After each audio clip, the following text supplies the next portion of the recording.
கிறிஸ்துவுக்குள் பிரியமானவர்களே, வேத வெளிச்சம் சேனல் வாயிலாக உங்கள் அனைவரையும் சந்திப்பதில் மிகுந்த மகிழ்ச்சி அடைகிறோம்.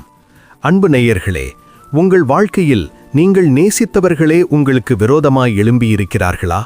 நீங்கள் உண்மையாய் இருந்தும் பழிச்சொற்களும் அவமானங்களும் உங்களை சூழ்ந்திருக்கிறதா? சோர்ந்து போகாதீர்கள். இன்று நாம் காணவிருக்கும் யோசேப்பின் வரலாறு உங்கள் கண்ணீரை துடைக்கப் போகிறது. ஒரு சாதாரண வண்ண அங்கி எப்படி ஒரு மாபெரும் அதிகாரத்தின் அங்கியாய் மாறியது? தேவன் யோசேப்போடு இருந்தது போல உங்களோடும் இருக்கிறாரா? வாருங்கள், ஆவிக்குரிய இந்த சத்தியத்திற்குள் கடந்து செல்வோம். யாக்கோபு தன் மகன் யோசேப்புக்கு கொடுத்த அந்த பன்னிற அங்கி ஒரு தகப்பனின் அன்பை பறைசாற்றியது. ஆனால் அவனுடைய மற்ற 10 சகோதரர்களின் கண்களில் கொழுந்துகிட்டு எரியும் பொறாமையை கொடுத்தது. போதாத குறைக்கு தேவன் யோசேப்புக்கு கொடுத்த எதிர்கால மேன்மையின் கனவுகள் அந்த பொறாமையை கொலைவெறியாக மாற்றியது. ஒரு நாள், இதோ சொப்பனக்காரன் வருகிறான், அவனை கொன்று போடுவோம் என்று சொந்த அண்ணன்களே சதி செய்தார்கள்.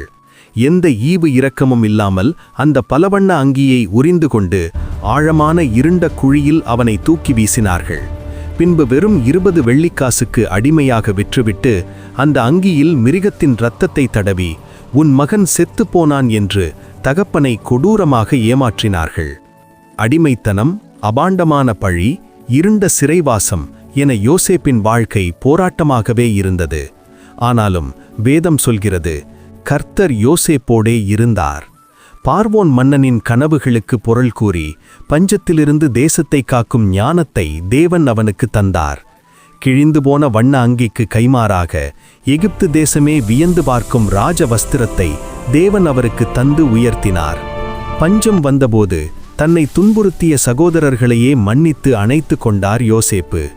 நீங்கள் எனக்கு தீமை செய்ய நினைத்தீர்கள், தேவனோ அதை நன்மையாக முடிய பண்ணினார். இதுவே இந்த சரித்திரத்தின் சிறப்பான முடிவு. கிறிஸ்துவுக்குள் பிரியமானவர்களே, யோசேப்பின் தேவன் இன்றும் ஜீவிக்கிறார். இன்று உங்களை அவமானப்படுத்துகிறவர்கள் முன்னிலையில் தேவன் உங்களை ஒரு நாள் உயர்த்துவார். உங்கள் போராட்டங்கள் யாவும் ஆசிர்வாதமாக மாறும். விசுவாசத்தோடு முன்னேறுங்கள். இந்த ஆசிர்வாதமான செய்தி உங்கள் உள்ளத்தை தொட்டிருந்தால் மறக்காமல் லைக் மற்றும் கமெண்ட் செய்து நமது வேத வெளிச்சம் சேனலை சப்ஸ்கிரைப் செய்யுங்கள். தேவன் உங்களை ஆசிர்வதிப்பாராக. ஆமேன்.